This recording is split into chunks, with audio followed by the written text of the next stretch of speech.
Introduction पाहतोय आपण. International standard organisation ISO established a committee in 1977 to develop an architecture for system communication. Open System Interconnection OSI reference model is the result of these efforts. This model allows any two different systems to communicate regardless of their underlying architecture.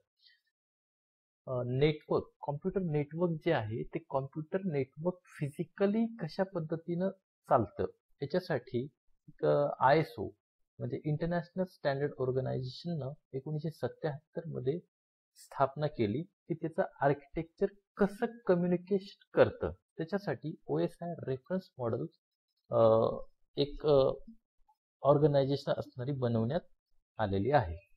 तर next पाहतोय आपण. The OSI model describes how data flowed from one computer through a network to another computer. The OSI model is not a protocol, it is a model for understanding and designing a network architecture that is flexible and robust. The OSI model consists of 7 separate but related layers, each of which define a part of the process of moving information across a network. नेमकं OSI reference model जे आहे ते data flow कशा पद्धतीने नेटवर्कवर करते. जसं एक कॉम्प्युटर माहिती पाठवतोय दुसऱ्या कॉम्प्युटरला, तशासाठी एक नेटवर्क आहे, त्या नेटवर्कच्या अंतर्गत पाठवतोय, पण त्याचे नियम कसे आहेत, रूल्स कसे आहेत, डेटा एक्झॅक्टली कसा पाठवला जातो फिजिकली, त्याचा एक अभ्यास असणारा OSI रेफरन्स मॉडेल मध्ये केलेला आहे. नेक्स्ट पाहतोय OSI मॉडेल्स. आणि OSI रेफरन्स मॉडेल मध्ये 7 प्रकारचे लेयर आहेत. एकूण लेयर आहेत 7.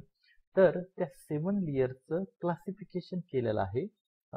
काही लेयर हायर लेयर मध्ये आहेत, सेकंड आहेत मिडल लेयर मध्ये आणि थर्ड आहेत लोअर लेयर मध्ये.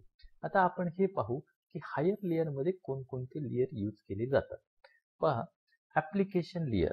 ऍप्लिकेशन लेयर जो आहे त्याचं वर्क आहे ऍप्लिकेशन टू ऍप्लिकेशन, हा ऍप्लिकेशन लेयर. त्याच्यानंतर प्रेझेंटेशन लेयर आहे, प्रेझेंटेशनचा ऍप्लिकेशन टू ऍप्लिकेशन साठी यूज केला जातोय. सेशन लेयर आहे, सेशन सुद्धा ऍप्लिकेशन टू ऍप्लिकेशन मध्ये यूज केला जातोय.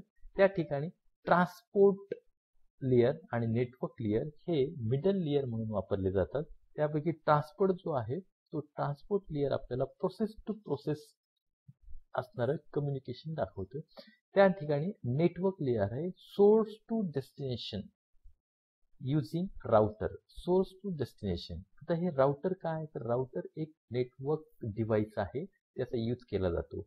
राउटर जर तुमचे डिफरंट टाइप्स ऑफ नेटवर्क असतील तर ते नेटवर्क जोडण्यासाठी एक मीडिएटर म्हणून असणारा यूज केला जातो, त्याला आपण राउटर असं म्हणतोय. त्याच्यानंतर आहे डेटा लिंक लेयर. आता डेटा लिंक लेयर काय करतोय, तर होप टू होप स्विच असणारा यूज केला जातोय. याच्यामध्ये स्विचचा वापर केला जातो. आता हे स्विच सुद्धा एक मीडिएटर म्हणून नेटवर्क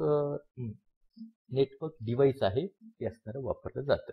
आणि लोअर लेयर याच्यामध्ये लास्ट आहे फिजिकल. आता हे फिजिकल जे आहे ते असणारं कोणत्या पद्धतीने आहे ते आपल्याला दाखवते या ठिकाणी. त्याच्यामध्ये होस्ट अँड मीडिया लेयर म्हणून आहे. तर होस्ट आणि मीडिया लेयर मध्ये नेमकं डेटा यूज कसा केला जातो आणि डेटा असणारा पाठवला कसा जातो हे आपल्याला पाहायचं आहे. आता होस्ट अँड मीडिया लेयर जे आहे त्याच्यामध्ये नेमकं लेयरचं यूज काय. जसं पहा, होस्ट लेयर. आता होस्ट लेयर मध्ये आपण होस्ट अँड मीडिया लेयर मध्ये 2 प्रकारचं क्लासिफिकेशन आपल्याला दिसतंय. एक आहे होस्ट लेयर आणि सेकंड आहे मीडिया लेयर. आता याच्यामध्ये एक नंबर जे आहे ऍप्लिकेशन लेयर आहे. त्या ऍप्लिकेशन लेयर एक्झॅक्टली काय करतोय, तर network process to application data using. आपण काय करतोय, तो डेटा वापरतोय, ट्रान्सफर कसा करायचा तो नेटवर्क प्रोसेस टू ऍप्लिकेशन साठी. त्याच्यानंतर आहे दुसरा लेयर आहे त्याच्यामध्ये presentation, data representation and encryption. तो वापरतोय काय, डेटाच वापरतोय. त्याच्यानंतर सेशन आहे, सेशन आहे इंटर होस्ट कम्युनिकेशन. आता इंटर होस्ट कम्युनिकेशन वापरण्यासाठी आपल्याला डेटा आहे त्या ठिकाणी, तो सुद्धा डेटाच वापरतोय. त्या ठिकाणी ट्रान्सपोर्ट लेयर आहे. ट्रान्सपोर्ट काय करतोय, end to end connections and reliability. तर तो ट्रान्सपोर्ट लेयर हा सेगमेंट वापरण्याचं काम करतोय. जसं नेटवर्क आहे. आता नेटवर्क काय करतोय, तर network path determination and IP logical addressing. याच्यामध्ये IP काय असतो, तर IP म्हणजे तुमचा लॉजिकल ॲड्रेस, म्हणजे त्याला इंटरनेट प्रोटोकॉल असं म्हटलं जातं. तो पॅकेट्स यूज करतो ट्रान्सफर करण्यासाठी. त्याच्यानंतर डेटा लिंक आहे. डेटा लिंक काय करतो, Mac and LLC physical addressing. आता हा जो आहे तो डेटा लिंक असणारा मॅक म्हणजे काय, मीडिया ॲक्सेस कंट्रोल प्रोटोकॉल. याच्यामध्ये दोन प्रकारचे प्रोटोकॉल यूज केले जातात डेटा लिंक लेअरमध्ये, सॉरी. तर डेटा लिंकमध्ये दोन, तर media access control and link line control. Link line control हा एक प्रोटोकॉल यूज केला जातो. त्याला आपण फिजिकल ॲड्रेसिंग असं म्हणतो आणि त्याच्यामध्ये फ्रेमचा वापर केला जातो. त्याच्यानंतर फिजिकल लेअर आहे. तर फिजिकल लेअर काय करतोय, तर physical media signal and binary transmission. Binary transmission करण्यासाठी फिजिकल लेअर बीट्सचा वापर करतोय, असणारा बीटचा. तर हे झालं होस्ट लेअर आणि मीडिया लेअर. नेक्स्ट पाहतोय आपण त्या ठिकाणी OSI मॉडेल. आता हे जे OSI मॉडेल आहे याच्यामध्ये हे जे 7 लेअर पाहिले आपण, त्या 7 लेअरचा एक अनुक्रमांक आहे त्यांना. ते कोणता लेअर कोणत्या नंबरला फंक्शनिटी करतोय, म्हणजे फंक्शन कशा पद्धतीचा त्याचा एक नंबरिंग दिलेली आहे. तर फंक्शनिंग आहे तर त्याला एक नंबरिंग आहे. जसं number 1 physical layer, number 2 data link layer, number 3 network layer, number 4 transport layer, number 5 session layer, number 6 presentation layer and 7 application layer. या प्रकारचे हे 7 लेअर आहेत.